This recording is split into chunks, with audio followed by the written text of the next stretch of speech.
Simon Woodhouse is a chef with a dream. He's travelled through France in a leaking boat that he renovated himself.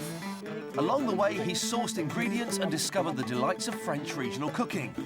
And now he's about to arrive in Paris, where he hopes to open the boat as a floating restaurant. This is the story of the Floating Kitchen.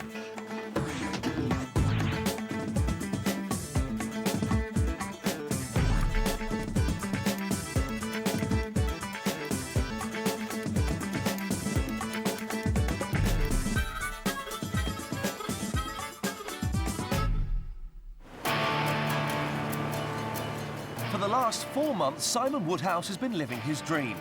But his journey of discovery through the French canals has been fraught with problems.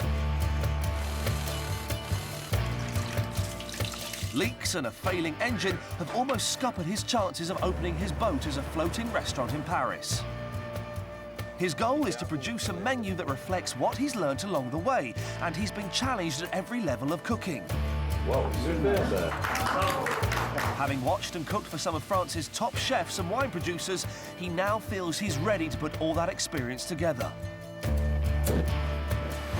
In just 1 week, he's planned the grand opening of his floating restaurant, where he'll cook for some of France's finest food connoisseurs. Will he sink or swim? Simon and his shipmate John are finally sailing up the Seine into central Paris. It's been a long slog, and their initial excitement is tempered by the reality of what lies ahead. The last 2 weeks, I mean, it's just rained for 2 weeks as we've been going, down deeper into France and coming back up again. And with this engine problem, it's just, at the moment, feeling like a long mission accomplished, duty's been done sort of thing. It's, I really just want a beer. Because of all the problems with the boat, he's arriving in Paris much later than he'd hoped. Now he's worried that the fresh ingredients he desperately needs for his menu might not be available. Autumn's on its way. The season's changed. Can I get the produce that I was working with through the summer? Getting his ingredients right is one thing. Knowing how to recognise traffic signals on the busiest section of the Seine and in the heart of Paris is quite another. Well, do you want to knock off the speed a minute? Pull your pins out, isn't it? Pins out. Bonjour. Un petit. Je trouve les feux rouges. Wait. Simon's been caught jumping a red light to go under a bridge. It's a serious offence and can mean a hefty fine. Nous avons arrête à côté le... Did you stop? Before the... Stop. You see there But he keeps talking until the police accept his explanation, and eventually he's let off with a warning. the clock, not a problem. So, sorry. No, no problem. This is my first time in Paris, and I've been stopped by the police. He may have even managed to get his first paying customers. Because I'm a chef, a cuisinier. Okay. And Jimmy Oliver is here or not? Maybe. I will come here. Yeah, please come. We need clients, we need visitors. Okay. Have a good John. journey in France, and if you have a problem, phone us, okay? And stop the red lights. Bye. See you soon. Cheers, take care, thank you. Bye. He's not off to the best of starts, but it's made him realise he's got to grasp how things are done around here, and that includes the competition. I'd like to find where the chefs eat. That's what I'd like to do.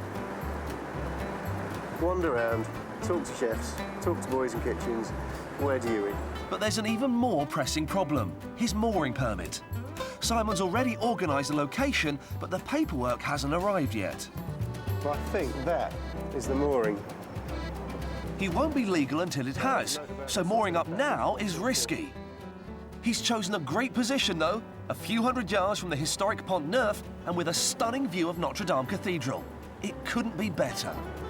This is the dead centre, isn't it? This is the heart of it. And it is Notre Dame. Couldn't get better than that.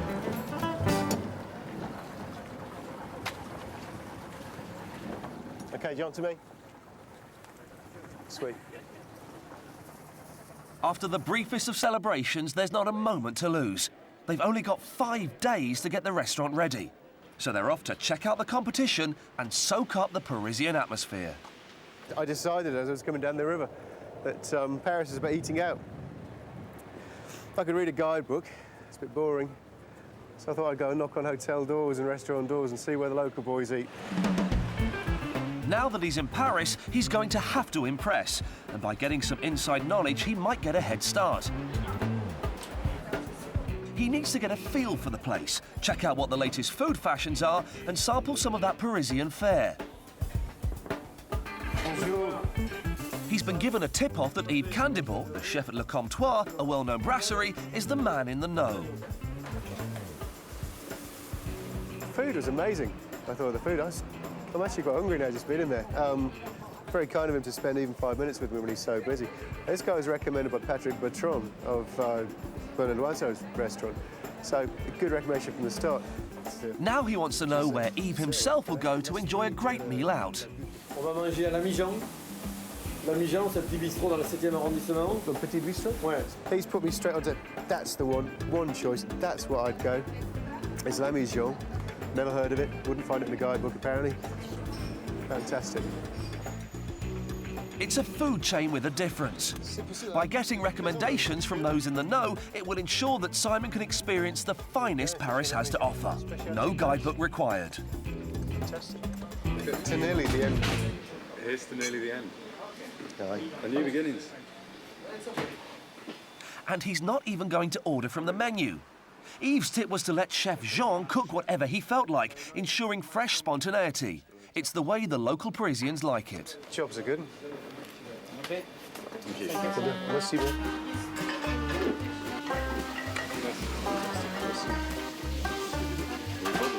That looks fantastic. It's just bread, just fried. Perfect. Foie gras, nice big chunk of it. No herbs on top, no prissy garnishes, no little floral displays. Fantastic.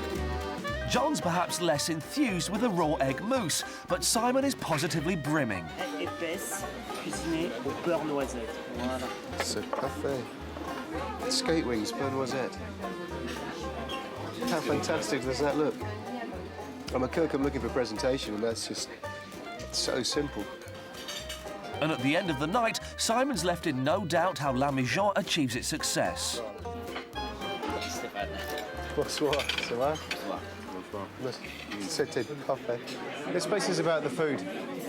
There's no fancy service attached. There's nothing to justify your expenditure. There's no frilly tablecloths. There's no garnish on top of it. It's just good food. It's comforting to know that even in Paris, the simple truth of skillfully cooked food can make a successful restaurant.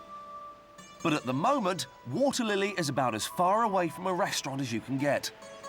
Over the next couple of days, Simon will have to radically transform her if he's to stand any chance of opening on time.